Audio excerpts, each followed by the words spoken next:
بسم اللہ الرحمن الرحیم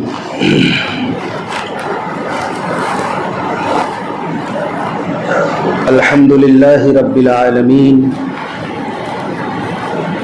والعاقبۃ للمتقین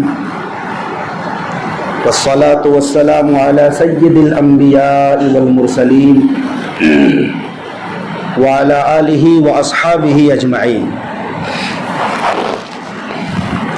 اما بعد قال اللہ تعالی اعوذ باللہ من الشیطان الرجیم بسم اللہ الرحمن الرحیم کیف تکفرون باللہ وکنتم امواتا فاحیاکم ثم یمیتکم ثم یحییکم ثم الیہ ترجعون.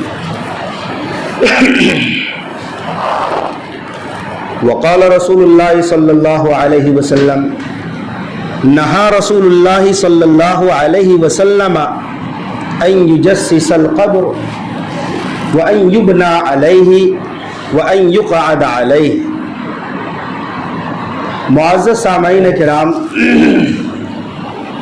شاعر مشرق علامہ اقبال علیہ الرحمہ فرماتے ہیں موت کو سمجھا ہے غافل اختتام زندگی، ہے یہ شام زندگی صبح دوام زندگی. حضرات، موت ایک ایسا لفظ ہے اور اس کی ایک حقیقت ہے جس کا منکر آج تک کائنات میں کوئی پیدا نہیں ہوا.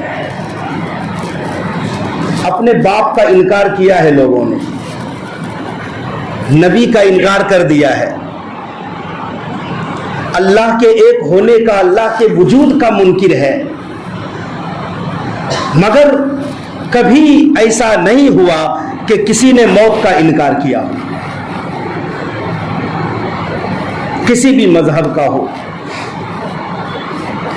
موت کا کوئی منکر نہیں ہے.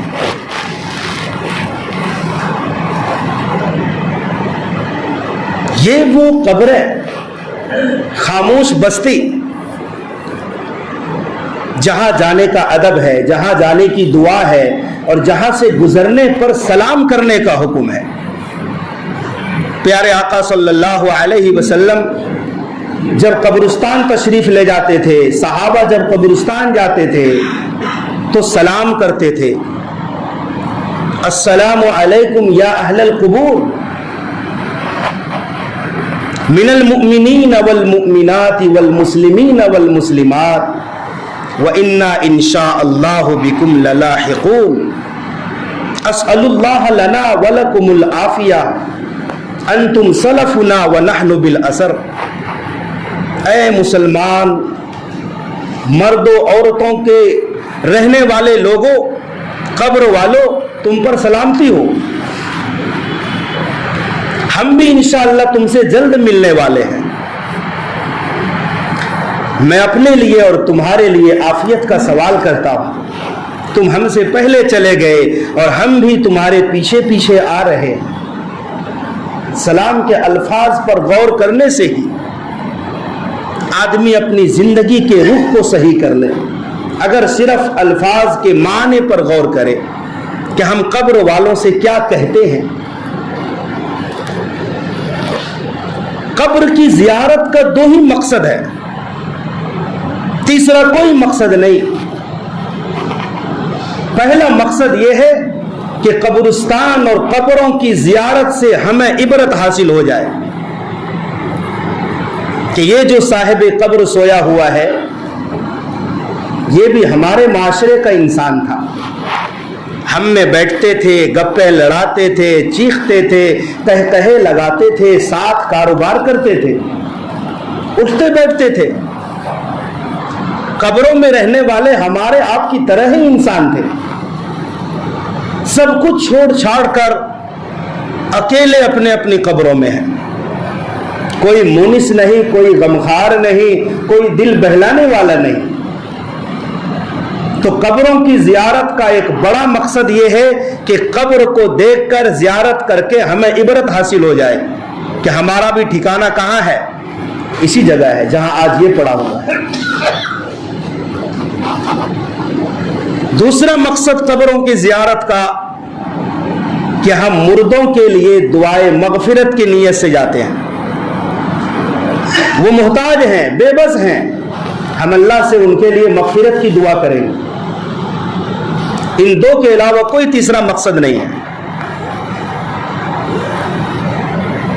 اور سنت رسول اللہ صلی اللہ علیہ وسلم کی یہی ہے کہ قبریں کچی ہوں. قبریں جو کچی قبر ہوتی ہے وہ سنت کے مطابق ہے، جو کچی قبر نہیں ہے وہ سنت کے مطابق نہیں ہے. کیونکہ مسلم شریف کی روایت ہے، نہا رسول اللہ صلی اللہ علیہ وسلم ان یجسس القبر وان یبنى علیہ وان یقعد علیہ. اللہ کے رسول صلی اللہ علیہ وسلم نے منع کیا ہے قبروں پر چونا لگانے سے، قبروں کے اوپر کسی قسم کی تعمیر اور عمارت کرنے سے، اور یہ کہ قبروں کے پاس بیٹھ کر مجاور بننے سے اللہ کے رسول نے منع فرمایا ہے. قبر پختہ کرنے سے اور قبر میں ایئر کنڈیشن لگا دینے سے اور قبر میں عیش و آرام کی چیزیں ڈال دینے سے مردے کو کوئی اثر نہیں پہنچتا ہے. کوئی فرق نہیں پڑتا کہ آپ نے مردے کے لیے قبر کو پکی بنایا ہے یا کچی بنایا ہے. مردے عیش کریں گے تو اپنے اعمال کے حساب سے کریں گے، مردے پکڑے جائیں گے، عذاب میں مبتلا ہوں گے، اپنے بدعمالیوں کی وجہ سے ہوں گے. ہمارے اور آپ کے پختہ قبر کرنے سے کچھ نہیں ہوگا. تو گویا جس نے قبر کے اوپر پختہ بنا دیا، پکی قبر بنا دی، یا پکی قبر کا ایک حکم یہ بھی ہے کہ قبر کے اوپر تو مٹی کچی ہی رہے مگر چاروں طرف سے پکی دیوار کر دے اور قبضہ جما لے، یہ بھی پکی قبر کے حکم میں ہے جو ناجائز اور حرام ہے. پکی قبر کیا ہے؟ یہ ناجائز ہے، اللہ کے رسول نے منع فرمایا ہے.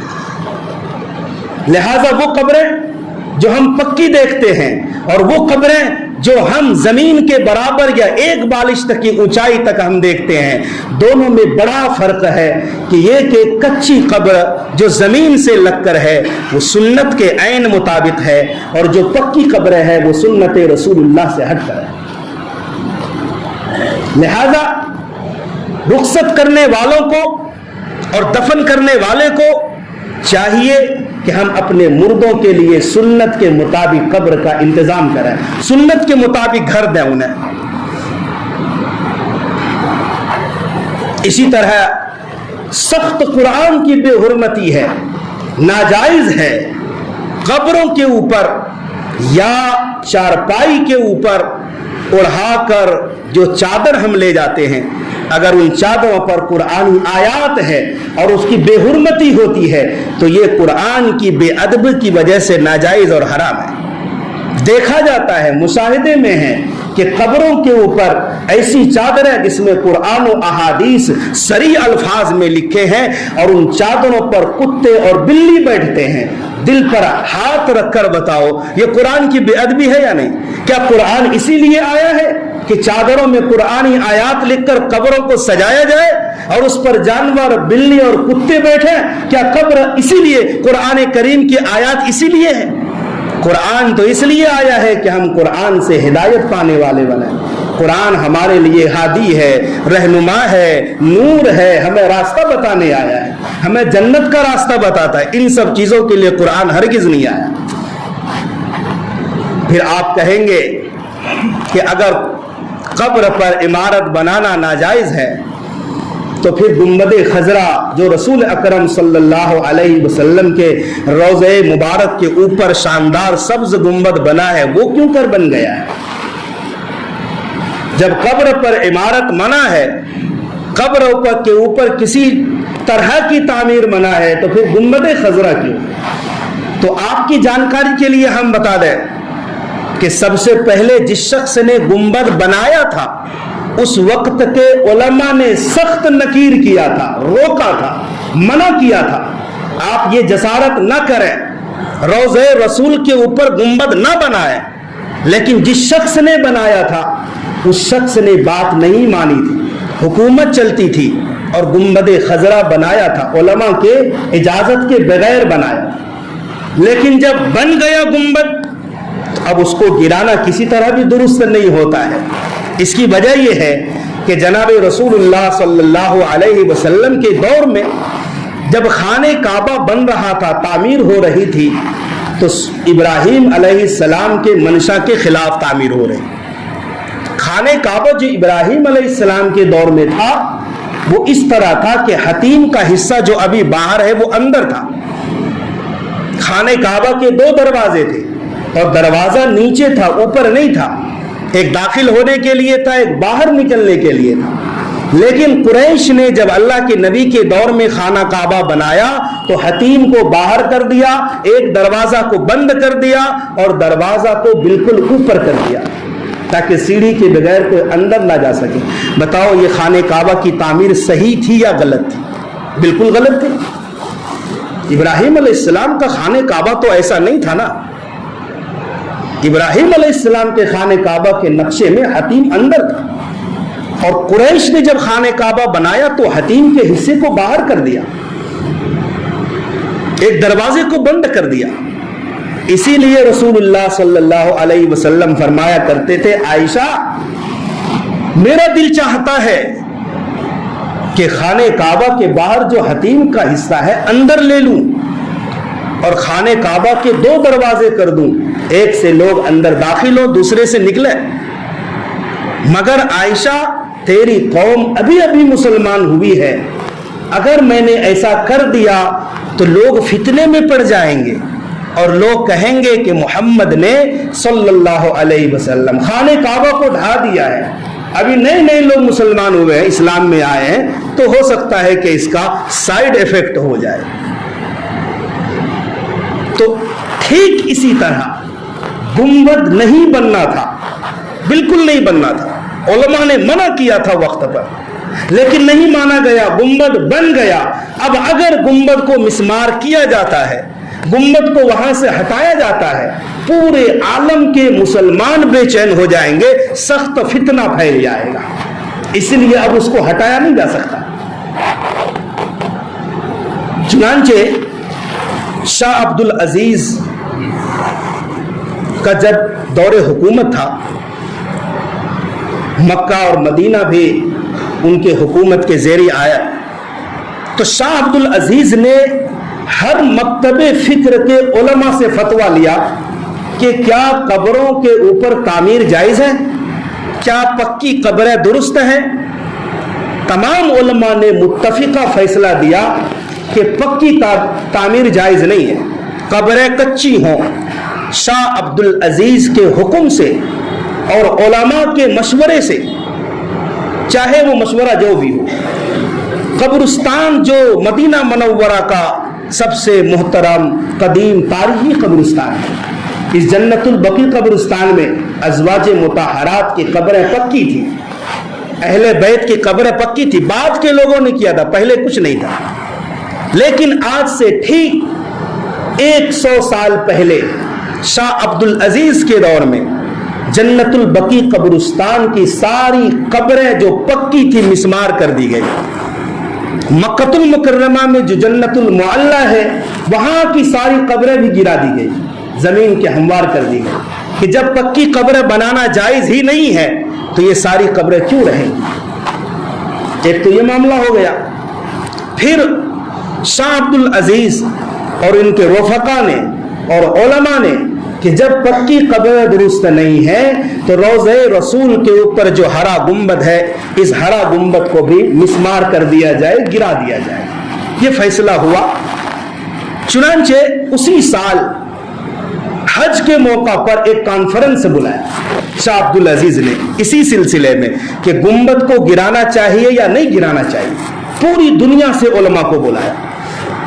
قربان جاؤں ہمارے ہندوستان کے، اس وقت تو ہندوستان پاکستان تھا نہیں، پورا ہندوستان ہی تھا، مولانا شبیر احمد عثمانی، مفتی کفایت اللہ دہلوی، یہ 2 بڑے اکابر بھی اس کانفرنس میں مدعو کیے گئے، اور علماء نے متفقہ کہا کہ سعودی فرما روا کو اور حکمران کو مولانا شبیر احمد عثمانی جواب دیں گے، چنانچہ مولانا شبیر احمد عثمانی نے 2 گھنٹے بحث کیے گنبد خضرا کو بچانے کے لیے.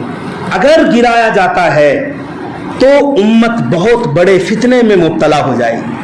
دوسری بات یہ بتائی کہ قبر کچی ہی ہے رسول اللہ صلی اللہ علیہ وسلم کی, پکی قبر نہیں ہے.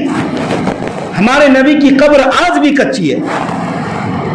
پھر یہ گنبد, یہ حجرہ, یہ اس وجہ سے ہے کہ مسئلہ ہے کہ نبی جہاں پر نبی کا وصال ہوتا ہے, رخصت ہوتے ہیں, نبی کی قبر بھی وہیں بنتی ہے.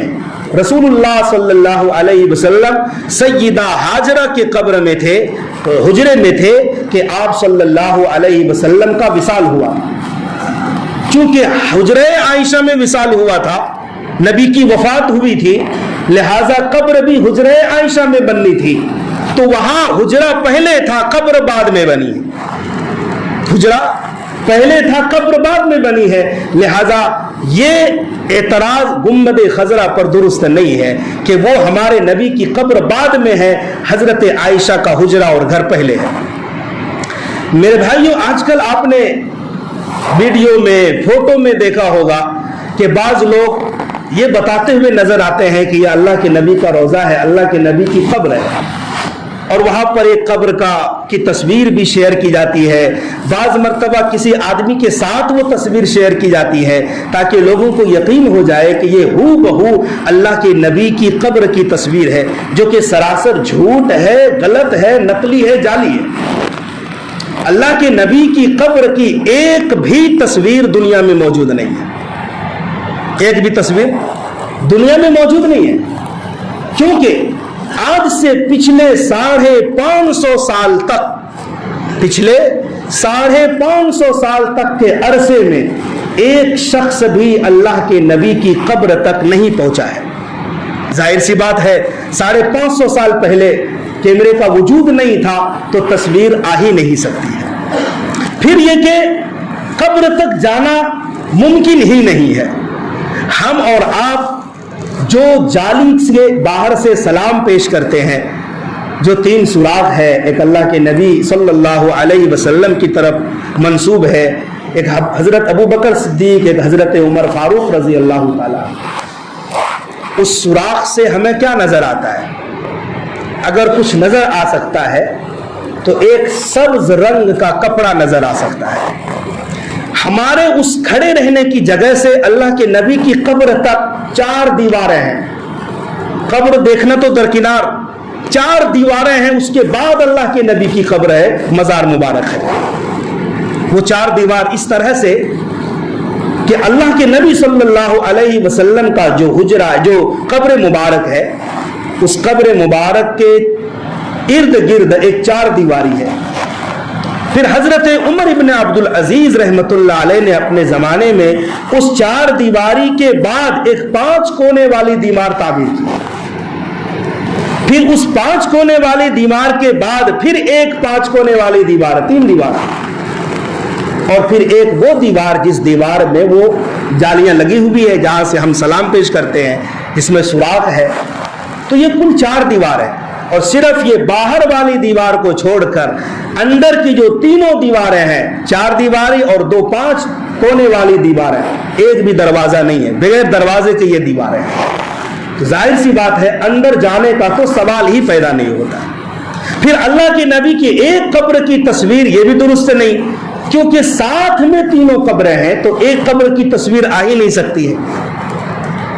بہرحال رسول اللہ صلی اللہ علیہ وسلم کا حجرہ مبارک, حضرت عائشہ کا, پھر اس کے اوپر گنبد تعمیر کرنا, یہ بھی اللہ کے نبی کی ایک مصلحت, ایک الگ ہی خصوصیت کہلائیں. چونکہ نبی کے جس طرح چاہنے والوں کی کمی نہیں ہے, نبی سے حسد, جلن اور دشمنی مول لینے والوں کی کمی دنیا میں نہیں رہی. قریب 850 یا 950 سال پہلے کا واقعہ ہے. مصر کا ایک نیک سیرت بادشاہ تھا, حکمران تھا. یوں کہہ لیں کہ 4 خلفاء کے بعد ابو بکر, عمر, عثمان, علی, اور عبد العزیز، عمر ابن عبد العزیز، ان پانچوں کے بعد علامہ ابن اسیر لکھتے ہیں ان پانچ کے بعد جو چھٹا نمبر ہے عدل و انصاف میں، نیک نامی میں، اس بادشاہ کا نام ہے نور الدین زنگی رحمت اللہ علیہ۔ بڑا عادل بادشاہ تھا، تہجد گزار تھا، نمازی تھا، متقی بادشاہ تھا۔ ایک رات کی بات ہے، وضو کر کے نماز پڑھ کے جیسے ہی سوئے قسمت جاگ اٹھی، خواب میں ہمارے اور آپ کے آقا جناب محمد الرسول اللہ صلی اللہ علیہ وسلم کا دیدار نصیب ہو گیا۔ ساتھ ہی دو شخص جو قیری آنکھوں والا تھا، اللہ کے نبی ان دونوں کی طرف اشارہ کر رہے ہیں اور کہہ رہے ہیں نور الدین ان دونوں سے میری حفاظت کرو، ان دونوں سے میری حفاظت کرو۔ یہ علامہ ابن اسیر نے اور بہت بڑے مؤرخ ابن عساکر نے اپنی کتاب میں لکھا ہے۔ یہ تاریخی چیز ہے اور اس پر کئی سارے علماء نے اس پر اتفاق کیا ہے۔ تو پھر سے جو ہے وضو کیے، پھر نماز پڑھی، پھر سوئے، ایک ہی رات میں 3 مرتبہ خواب آیا۔ اللہ کے نبی کہہ رہے ہیں نور الدین ان دونوں سے میری حفاظت کرو، مجھے بچاؤ۔ اچھے سے پہچان لیا نور الدین نے کہ دو شخص ہے، قیری آنکھوں والا ہے۔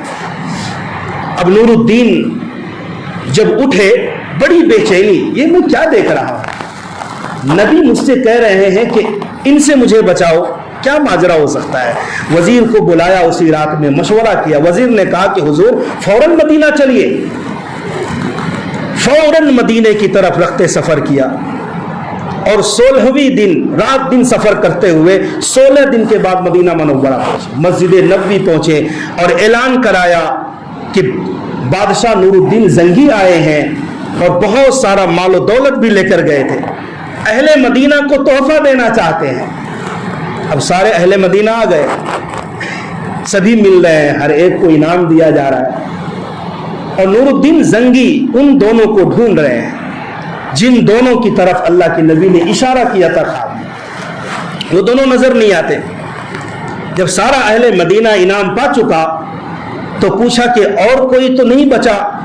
اہل مدینہ نے کہا کہ بس 2 شخص ہے جو روضے رسول کے اندر ہی رہتے ہیں، جو نبی کا حجرہ ہے اندر رہتے ہیں، وہی نماز پڑھتے ہیں، متقی ہیں، پرہیزگار ہیں، وہ آپ کا مال کیوں قبول کریں گے؟ خود مال و دولت والا ہے۔ اہل مدینہ پر صدقات و خیرات کی برسات کرتے ہیں، تو وہ مال تو آپ کا قبول کریں گے نہیں۔ کہ نہیں بلا کے لاؤ، نہیں آتے تو میں خود چل کر جاتا ہوں۔ نور الدین زنگی خود چل کر گئے، حجرے کا مشاہدہ کیا، کہیں کچھ نظر نہ آیا۔ اب نور الدین زنگی تو فوراً پہچان گئے کہ یہ وہی 2 ملعون ہیں، لیکن ثبوت کیا ہے؟ کیسے پکڑا جائے، کیسے قتل کیا جائے؟ تو اچانک خیال آیا جہاں پر مصلی بچھا تھا، وہ 2 شخص نماز پڑھتے تھے، جہاں نماز کو اٹھایا، ایک بڑا سا پتھر رکھا تھا، پتھر کو ہٹایا تو ایک سرنگ تھی۔ وہ دونوں ملعون کیا کام کرتے؟ رات میں سرنگ کھودتے اور پانی کے مشکیزے میں مٹی بھر کر جنت البقیع قبرستان میں ڈالاتے۔ مقصد کیا تھا؟ جسد اطہر کو چرانا، اللہ کے نبی کے باڈی تک پہنچنا، یہ مقصد تھا۔ چنانچہ مقصد میں کامیاب نہیں ہوئے وہ دونوں۔ کہا صحیح سے بتاؤ تم لوگ کون ہو؟ کہا ہم نصرانی ہیں، ہمارے بادشاہ نے بہت زیادہ مال و دولت کی لالچ دے کر، انعام کی لالچ دے کر بھیجا ہے کہ جاؤ جسد اطہر کو چورا کر لاؤ۔ نور الدین زنگی نے دونوں کو قتل کرنے کا حکم دیا اور روضے رسول کے چاروں طرف 200 فٹ تک گڑھا کھدوا کر پانی تک سیسا پلائی، دیوار پگھلا کر سیسا اس میں ڈال دیا گیا تاکہ کوئی بدبخت دوبارہ سرنگ کھودنے کی جسارت نہ کر سکے۔ بہرحال یہ روضے رسول کے حوالے سے باتیں تھی۔ ہم اور آپ اس قبر کی تیاری کریں جو قبر ہمارا گھر بننے والے، عموماً ہوتا یہ ہے کہ دو قبریں ساتھ ہیں، کیا پتا ایک کی قبر جنت بن گئی ہو اور ایک کی قبر دوزخ بن گئی۔ میرے بھائیوں، جس طرح زندہ لوگ آپس میں لڑتے ہیں، حیرت اور افسوس کا مقام ہے کہ ہم اپنے مردوں کے لیے قبرستان میں جا کر لڑتے جھگڑتے ہیں کہ ان کے لیے قبریں پکی بنواتے ہیں۔ ارے قبر میں روشنی ہوگی نماز سے، قبر میں روشنی ہوگی تلاوت قرآن سے، قبر میں روشنی ہوگی صدقات و زکوٰۃ سے، اچھے اعمال سے، تہجد کی نماز پڑھنے سے، نیک اعمال سے قبر میں اجالا ہوگا۔ تمہارے اے سی لگا دینے سے اور پنکھے اور کمکمے لگا دینے سے قبر والے کو کچھ فرق نہیں پڑتا ہے۔ یہ وہ قبرستان ہے جہاں امیر بھی ہے، وزیر بھی ہے، مشیر بھی ہے، غریب بھی ہے، ہر قسم کے لوگ ہیں۔ وہی ہمارا مقدر بھی ہے، میں وہاں جانا ہے۔ جب انسان مر جاتا ہے، برزخ کے احوال ظاہر ہو جاتے ہیں۔ قبر کو عالم برزخ بھی کہا جاتا ہے۔ جب انسان مر جاتا ہے وہ برزخ میں برزخ کہتے ہیں آڑ کو، پردہ کو، ہمارا اور ان کا پردہ ہے۔ کیفیت کا احساس ہمیں نہیں ہو سکتا کیونکہ وہ پردے میں ہے۔ چنانچہ انسان کہیں بھی مرے، درندہ کھا لے، پانی میں ڈوب جائے، آگ میں جل جائے، برزخ کے احوال اور قبر کی زندگی ہر ایک کو ملتی ہے۔ یہی وجہ ہے کہ فرعون کی لاش اگرچہ مصر میں دنیا میں موجود ہے لیکن وہ قبر کی زندگی میں ہے کیونکہ وہ برزخ میں ہے، پردے میں ہے۔ وہاں کیا ہوتا ہے اس کا صحیح علم ہمیں نہیں، علم اتنا ہی جتنا رسول اللہ صلی اللہ علیہ وسلم نے ہمیں بتا دیا۔ ہوئے نامور بے نشاں کیسے کیسے، زمیں کھا گئیں آسماں کیسے کیسے۔ جگہ جی لگانے کی دنیا نہیں ہے، یہ عبرت کی جا ہے، تماشا نہیں۔ جتنے آئے سب چلے گئے، جتنے آئیں گے سب چلے جائیں گے۔ جب نیک انسان ہوتا ہے اور اس کا انتقال ہوتا ہے اور جنازے کی چارپائی کندھوں پر لے کر لوگ چلتے ہیں، پتہ ہے کیا کہتا ہے وہ مردہ؟ کہتا ہے، اس کی روح کہتی ہے، ارے مجھے جلدی لے چلو، مجھے جلدی لے چلو، کیونکہ آگے آرام ہے، آگے انعام ہے، آگے رب سے ملاقات ہے۔ لیکن جب کوئی گنہگار فاسق و فاجر بندہ ہوتا ہے اور وہ چارپائی پر ہوتا ہے، وہ مردہ کیا کہتا ہے؟ ہائے افسوس، مجھے کہاں لے جا رہے ہو، مجھے کہاں لے جا رہے ہو؟ اور معلوم ہے کیا کہتا ہے؟ ارے لوگوں سنو سنو، میں نے مال جمع کیا، حلال بھی جمع کیا، حرام بھی جمع کیا، اور دوسروں کے لیے میں چھوڑ کر جا رہا ہوں۔ اس کا فائدہ تو وارثوں کو ہوگا لیکن اس مال کے جمع کرنے کا نقصان میں لے کر قبر کی طرف جا رہا ہوں۔ لہذا میرے بھائیوں، قبر یہ ہماری منزل ہے، ہمیں وہیں جانا ہے۔ یہاں ہم سب مسافر ہیں، وہیں آخر ٹھکانہ ہے، کوئی آگے روانہ ہے، کوئی پیچھے روانہ ہے۔ اللہ تعالی ہمیں صحیح سمجھ کی اس پر عمل کی توفیق عطا فرمائے۔